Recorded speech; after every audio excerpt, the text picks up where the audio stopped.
Rumors are brewing about Cerrado's next piece of software. Waves gives away a free plugin. We see a new controller that integrates a computer. Carl Cox breaks down his latest setup. And DJing finally enters the VR world. Find out more coming up.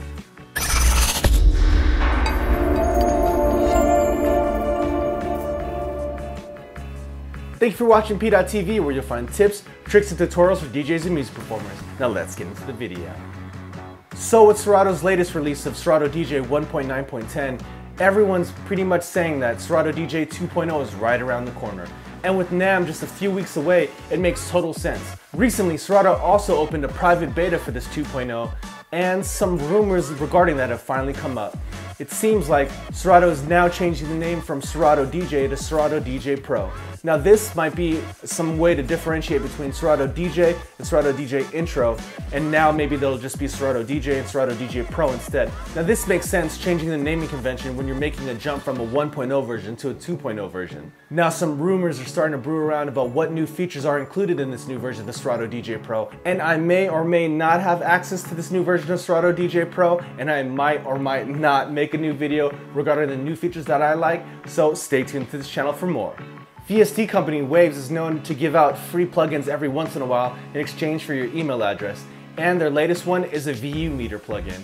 So if you're a producer and you're looking for a way to make sure you're mixing your records correctly, definitely check out this new plugin from Waves. I mean, it's free, and plus if you've ever been in an old school studio and used VU meters, it's really helpful in that regard, especially when looking at some of the metering systems and some of the DAWs that are out today. And especially in Ableton Live, where it's kind of hard to read some of the meters at times, it's nice to have a nicer metering plugin that you can put at the end of your mastering chain and just make sure that all your levels are working correctly. Recently on a French stream, electronic artist Vitalic showed off his brand new controller he's calling the KOCMOC. Now what's special about this controller is not only is it a MIDI controller, but it looks like it has a computer built in as well. So I'll go ahead and post up a picture of what that controller looks like right about here. And if you see right in the middle, it has a screen on it with a lot of MIDI controls around the side. And it looks like it's running some type of Mac on the inside. There's other photos of that stream that show that he has an Apple trackpad on the side, which leading people to believe that it is a Mac on the inside, and it looks like it's running Ableton Live in session mode, which, you know, makes total sense for his kind of performance that he was doing, and just having all those MIDI controls around it and making it an all-in-one device seems like a really smart idea, to have everything in one place so you don't have to take more pieces of gear than you need to. And it's really nice to see jumps in the DIY controller market like this. So shout outs to Vitalic, really dope looking controller. Not really sure all the inputs and outputs, that he hasn't really, you know, revealed all of that stuff, but it looks like it has a lot of capability, a lot of inputs and outputs, from USBs to Ethernet to XLR jacks. So seems like it's pretty flexible, and I really hope that he puts out more details about this controller coming soon. Speaking about electronic artists, legend Carl Cox recently put out a video explaining his setup with the Play Different Model 1. Now this is really cool to see, because we know that the Model 1 was made in conjunction with Richie Hawtin, which is another, you know, electronic music legend. So it's nice to see how Carl Cox plays with it. Of course, Carl Cox is a tractor DJ, so he's using 2 tractor controllers along with this. So it's nice to see how he's blending the analog world with the digital world in his setup. So if you're interested in looking at that, definitely check out the video. I'll go ahead and link it down below. Pretty cool to see how, you know, old school DJs that have been doing this since the vinyl days are embracing newer technology, but still keeping true to the old analog technology that the Model 1 has.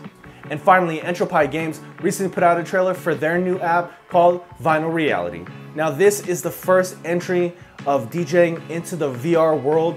And with this, you have a 2 turntable setup, as well as a 2-channel mixer that has EQing, you know, faders, the ability to cue, as well as a record crate on the side where you can access your own music library. The turntables function like they're supposed to, with the pitch fader, start, stop, and the ability to move them forward and back, and, you know, nudge and all that stuff. So I'm really curious to see how this works when this actually comes out, and see how easy or how hard, or more importantly, how similar this is to DJing in real life. It's really cool to see companies like Entropy Games enter this world and do something new in DJing that we haven't seen yet. And with the ability to have your own music collection and access that and use it like it's real vinyl is really interesting to me. And you know, I don't know where this is gonna go, but I can just imagine someone DJing in a VR room and having other people there watching and listening, and maybe you can switch in and out of who's DJing and who's listening, and I could just see this being a really cool different way of having a party in the VR world. So right now it's on sale, or pre-sale I should say, for just $13 via Steam. So if you're interested in this and you have a VR setup, you should definitely check out Vinyl Reality. So that's it for the news this week. So question of the day, what new features in Serato DJ Pro are you looking for? Go ahead and leave that down in the comments below. I'd love to hear what you guys have to say. And as always, if you found this video useful, please go ahead and give it a thumbs up. And if you haven't already, go ahead and click right here to subscribe to this channel. Or if you'd like to watch more content, go ahead and click on that video right there. And thanks for watching PDot TV, where you'll find tips, tricks, and tutorials for DJs and music performers. See you next time.